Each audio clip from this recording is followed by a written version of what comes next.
If your private limited company still holds its shares on paper, you are not preparing for a deadline. You have already missed one. Under MCA Rule 9B, every private company that isn't a small company had to convert its securities into electronic form by June 30th, 2025. That date is gone. And a continuing default doesn't sit still, it grows every single day. Let me show you exactly where you stand.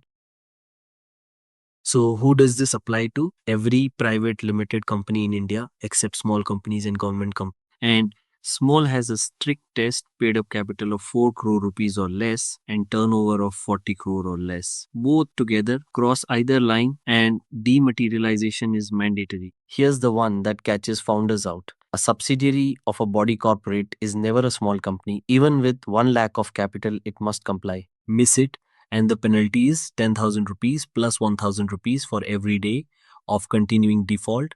And until you comply, you cannot issue new shares or transfer existing ones.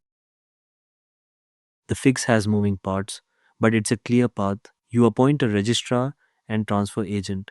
Your RTA applies to NSDL for your company's ISIN, its unique securities identifier. Every shareholder opens a Demat account, then your physical certificates are cancelled and the shares are credited electronically. WeeDoo is an official NSDL database management limited partner, and we run the whole thing end to end. Documents, RTA coordination, ISIN application, shareholder onboarding. 2 to 3 weeks, start to finish, for a service fee of 4,990 rupees plus GST.